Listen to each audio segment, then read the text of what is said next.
नमस्कार साथियों, daily current affair show में आप सभी का बहुत-बहुत स्वागत है। आज 2 नवंबर 2025 की तारीख है। आज का करंट अफेयर और उसका स्ट्रैटेजी के इस वीडियो में हम लोग जल्दी से पढ़ा जाएगा। उससे पहले कल के करंट अफेयर का क्विक रिवीजन हम लोग किया जाए। कल का पहला प्रश्न पूछा गया था आपसे, हाल ही में किस क्षेत्र में हाल ही में किस क्षेत्र में वैज्ञानिकों द्वारा भविष्य की जलवायु परीक्षण का प्रयोग किया जा रहा है? उत्तर होगा अमेजन वर्षावन। अमेजन वर्षावन में वैज्ञानिकों द्वारा भविष्य के जलवायु परीक्षण किया जा रहा है कि क्लाइमेट चेंज से क्या प्रभाव पड़ेगा अमेजन वर्षावन और बाकी जो जंगल है दुनिया भर में। दूसरा प्रश्न पूछा गया था, हाल ही में भारत ने किस देश के साथ 10 साल के लिए डिफेंस डील की है? उत्तर यूएसए, संयुक्त राज्य America, United state of America. America से हमारे भारत ने रक्षा समझौता किया है। 10 साल तक के लिए रक्षा हथियार और रक्षा सामग्री आदान प्रदान किया जाएगा। तीसरा प्रश्न पूछा गया था, इसरो 2 नवंबर 2025 को अब तक का सबसे भारी उपग्रह लॉन्च करेगा। इसका नाम क्या है? इसका नाम है CMS-03। हमारे भारत के इसरो का अभी तक का सबसे भारी उपग्रह लॉन्च किया जाएगा CMS-03 और LMV बाहुबली जो रॉकेट है लॉन्च व्हीकल उसी से लॉन्च किया जाएगा। चौथा प्रश्न देखिएगा, पूछा गया था, दुबई स्थित वैश्विक लॉजिस्टिक कंपनी डीपी वर्ल्ड ने भारत में कितने अरब डॉलर निवेश करने की घोषणा की? उत्तर होगा ए, 5 अरब डॉलर का निवेश करेगी। दुबई यूएई की कंपनी है डीपी वर्ल्ड लॉजिस्टिक कंपनी, हमारे भारत में इन्वेस्टमेंट करेगी 5 अरब डॉलर। पांचवा प्रश्न पूछा गया था, किस महापुरुष की 150वीं जयंती 150वीं जयंती के उपलक्ष्य में भारत सरकार ने 150 रुपए मूल्य वर्ग का सिक्का और डाक टिकट जारी किया? उत्तर बी, सरदार वल्लभ भाई पटेल की 150वीं जयंती हमारे देश में मनाई जा रही है। 1875 ईस्वी में इनका जन्म हुआ था साथियों। उत्तर हमारा बी होगा। छठा प्रश्न पूछा गया था, हाल ही में किस तिथि को विश्व शहर दिवस मनाया गया? उत्तर होगा साथियों विश्व शहर दिवस 31 अक्टूबर को। 31 अक्टूबर को विश्व शहर दिवस मनाया गया है। अगला है, अगला प्रश्न, सातवां प्रश्न, अंतरराष्ट्रीय इंटरनेट दिवस कब मनाया जाता है? 29 अक्टूबर को हर साल इंटरनेट दिवस, इंटरनेशनल इंटरनेट दिवस मनाया जाता है साथियों।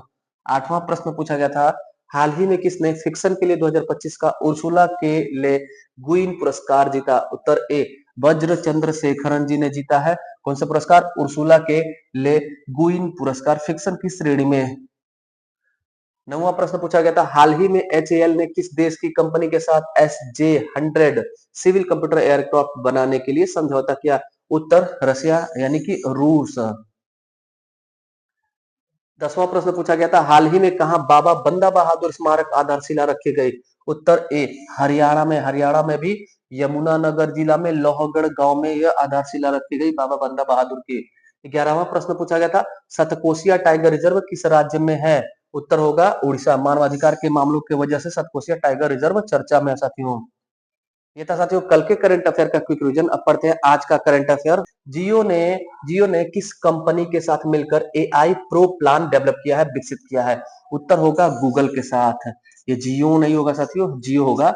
रिलायंस जियो ने अभी हाल ही में गूगल के साथ मिल करके एक AI प्रो प्लान विकसित किया है, AI प्रो प्लान डेवलप किया है रिलायंस और गूगल ने मिल करके।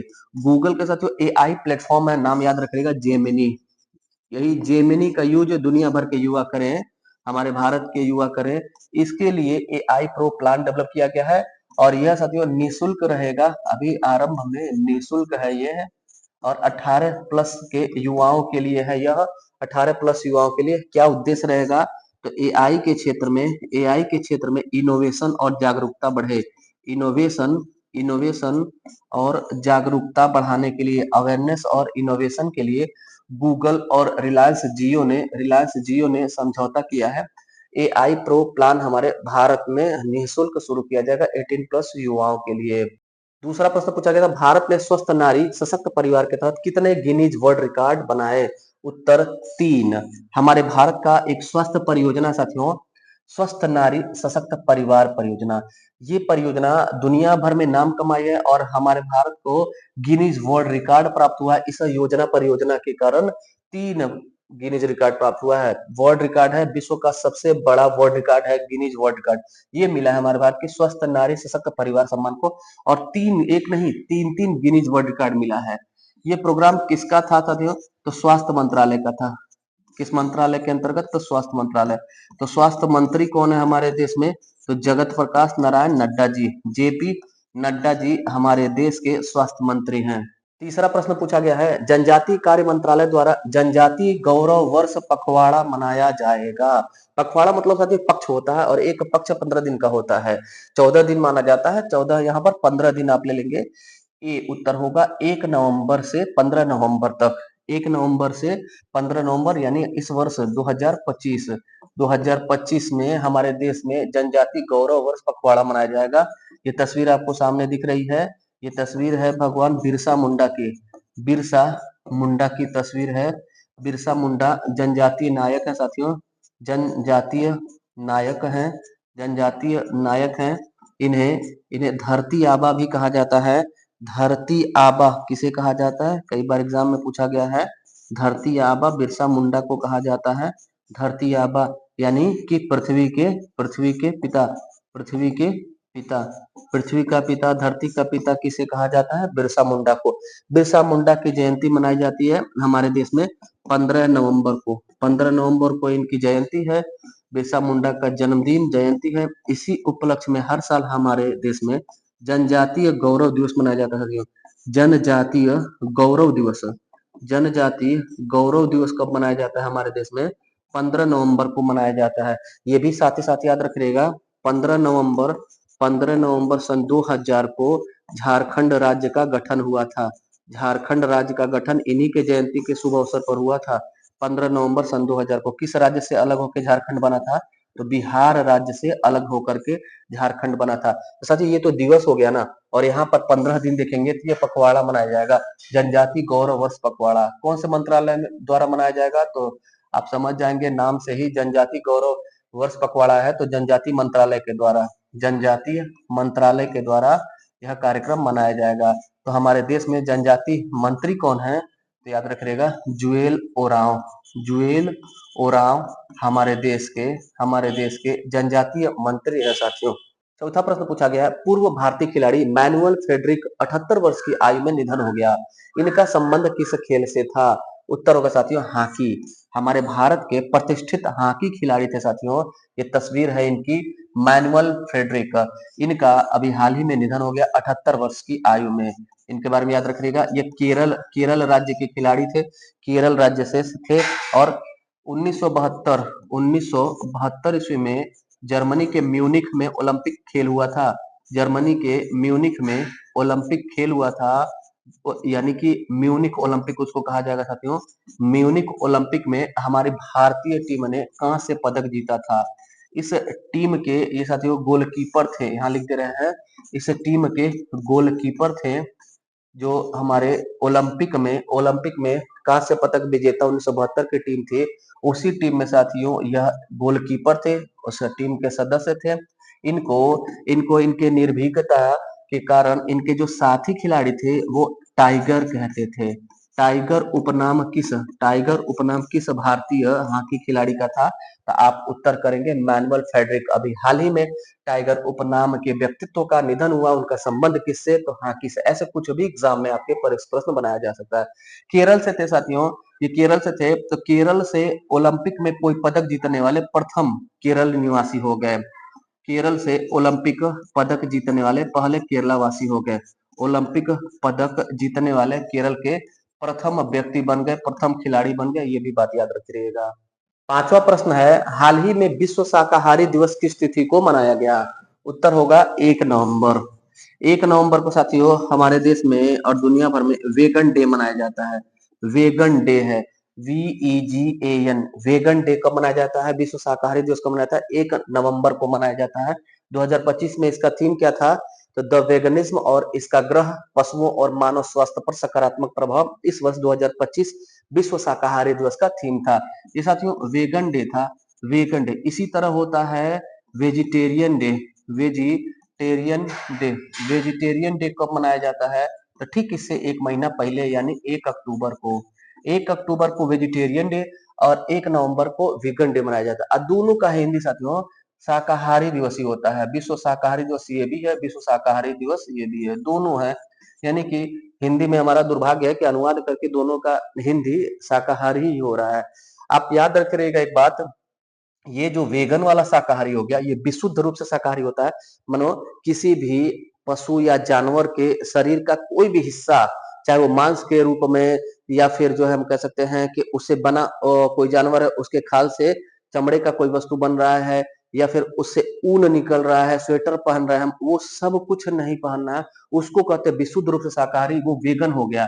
यानी कि जानवर से संबंधित कोई भी प्रोडक्ट उसको मार के, उसको परेशान करके, उसको प्रताड़ित करके, उसका शोषण करके तैयार किया गया किसी भी वस्तु से निर्मित हम प्रोडक्ट का प्रयोग नहीं करेंगे, वो हो गया वेगन। और वेजिटेरियन का मतलब हो गया शाकाहारी। जो मांस नहीं खाएगा, शाकाहारी रहेगा, वो वेजिटेरियन हो गया। और पशुओं से संबंधित कोई भी प्रोडक्ट यूज नहीं करेंगे तो वो वेगन होगा।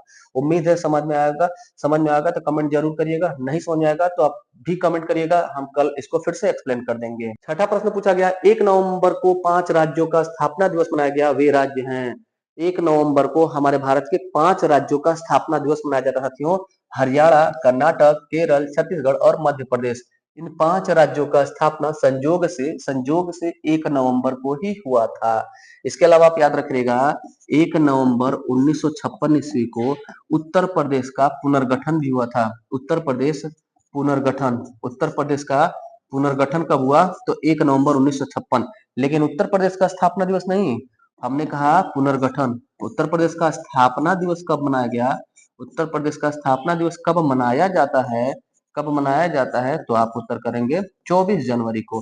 24 जनवरी को उत्तर प्रदेश का स्थापना दिवस। 24 जनवरी 1950 को संयुक्त प्रांत से उत्तर प्रदेश बना था, 24 जनवरी 1950। और इसी डेट को हमारे देश का राष्ट्रगान स्वीकार किया गया। और इसी दिन को हमारे देश के प्रथम राष्ट्रपति डॉक्टर राजेंद्र प्रसाद नियुक्त हुए। और इसी डेट को 24 जनवरी 1950 को हमारे देश के संविधान सभा के सभी सदस्यों ने संविधान पर हस्ताक्षर किया था साथियों। 1 नवंबर 1956 उत्तर प्रदेश पुनर्गठन और 24 जनवरी 1950 उत्तर प्रदेश स्थापना दिवस। बाकी हरियाणा, कर्नाटक, केरल, छत्तीसगढ़, मध्य प्रदेश का स्थापना दिवस 1 नवंबर को मनाया जाता है साथियों। 1 नवंबर को मनाया जाता है। इसके अलावा हम आपको बता दें, अभी हाल ही में टीसीएस के एग्जाम में यहाँ से प्रश्न था, थोड़ा डिटेल देखिएगा। 3 आपको कमीशन हम बताते हैं, 3 कमेटी बताते हैं। 3 कमेटी कौन कौन सी? एक है एसके धर कमेटी,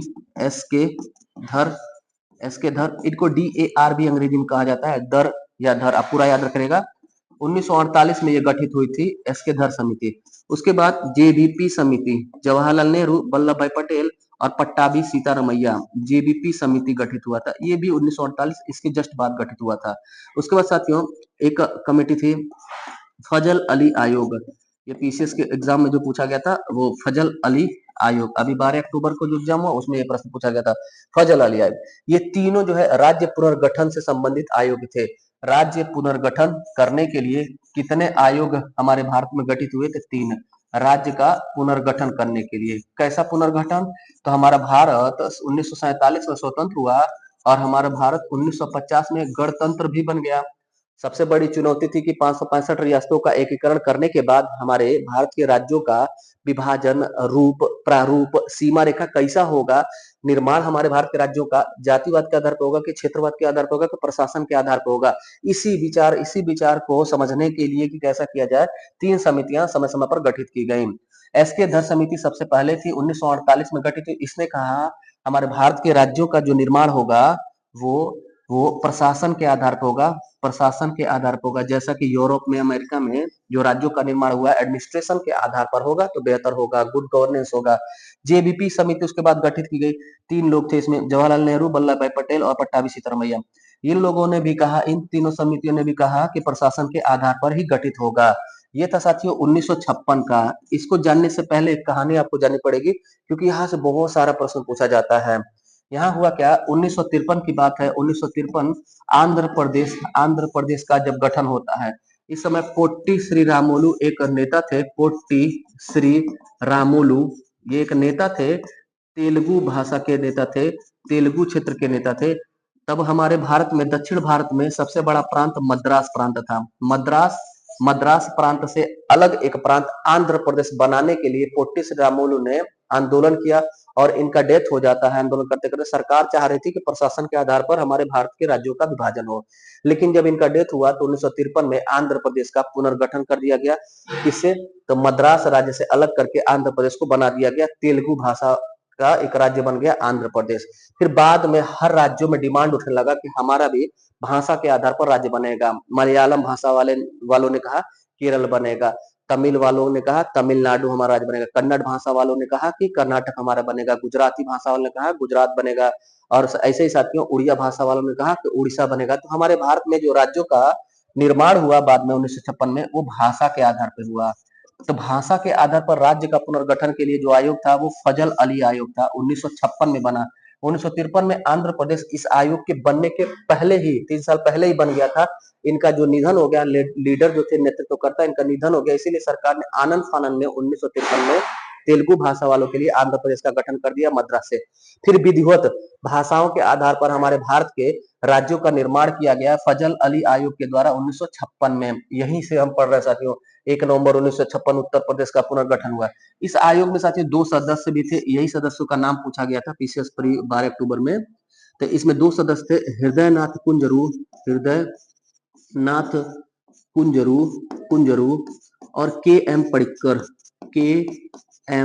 पडिक्कर, ये 2 सदस्य थे और अध्यक्ष थे फजल अली, इसीलिए इसको कहा जाता है फजल अली आयोग या राज्य पुनर्गठन आयोग 1956। 7वां प्रश्न पूछा गया, फीडे शतरंज विश्व कप ट्रॉफी का नाम बदलकर क्या रखा गया? बहुत महत्वपूर्ण प्रश्न साथियों। हमारे भारत के पहले ग्रैंड मास्टर और हमारे भारत के पहले राजीव गांधी खेल रत्न पुरस्कार विजेता विश्वनाथन आनंद जी के सम्मान में विश्वनाथन आनंद कप नाम हो गया फीडे शतरंज विश्व कप ट्रॉफी का। फीडे शतरंज विश्व कप ट्रॉफी का नाम बदल के विश्वनाथन आनंद कप हो गया। याद रखिएगा, एग्जाम में जरूर ये प्रश्न पूछा जाएगा। दूसरी बात, ये 5 बार के विश्व चैंपियन है विश्वनाथन आनंद, 5 बार के विश्व चैंपियन है। यही 5 बार के विश्व चैंपियन के सम्मान में यह नाम किया गया है विश्वनाथन आनंद कप। दूसरी बात, ये वर्तमान में जो फीडे संगठन है साथियों, उसके उपाध्यक्ष भी हैं। फीडे संगठन के उपाध्यक्ष हमारे भारतीय विश्वनाथन आनंद जी हैं। 8वां प्रश्न पूछा गया है, स्मार्ट क्रॉप परियोजना किन 2 संस्थाओं ने मिलकर शुरू किया है? उत्तर ए, एसबीआई और आईसीआरआई एसएटी, दोनों संस्थाओं ने मिलकर के स्मार्ट क्रॉप परियोजना शुरू किया है। ये क्या है? आईसीआरआई एसएटी तो अंतरराष्ट्रीय शुष्क फसल एवं कृषि अनुसंधान संस्थान है। आईसीआरआई एसएटी का फुल फॉर्म है अंतरराष्ट्रीय शुष्क फसल व कृषि अनुसंधान संस्थान, इंटरनेशनल ऑर्गेनाइजेशन है। इसने एसबीआई के साथ मिलकर के स्मार्ट क्रॉप परियोजना शुरू किया है। क्रॉप मतलब होता है साथियों फसल। तो स्मार्ट तरीके से हमारे भारत में फसल उत्पादन में वृद्धि, फसल उत्पादन में वृद्धि और फसलों को स्मार्ट तरीके से कीटों से बचाने के लिए यह परियोजना शुरू किया गया। कीट न लगे और स्मार्ट तरीके से खेती किया जाए जिससे फसल उत्पादन में वृद्धि हो, इस चीज के लिए स्मार्ट क्रॉप परियोजना शुरू किया गया एसबीआई और आईसीआरआई एसएटी के द्वारा। तो साथियों ये था आज का 8 महत्वपूर्ण करंट अफेयर। कैसा लगा आज का क्लास? फीडबैक जरूर दीजिएगा। जो साथी नए हैं चैनल पर पहली बार विजिट कर रहे हैं उन सभी का हृदय की गहराई में स्वागत है। आप अपने चैनल से जुड़ जाइए, जीएस का सीरीज देखिए, गर्व सीरीज नाम से, हिंदी पढ़िए और समीक्षा अधिकारी का वीडियो देखिए। डेली करंट अफेयर से जुड़े रहिए। डेली हम लोग 365 दिन, रविवार सोमवार मंगलवार हर दिन, त्योहार भी हो, करंट अफेयर डेली का हम लोग पढ़ते हैं ताकि हम लोग रूटीन में बने रहें। तो ऐसा ही पढ़ते रहिए, ज्ञान बढ़ाते रहिए। मिलते हैं फिर अगली क्लास में, तब तक के लिए धन्यवाद। जय हिंद।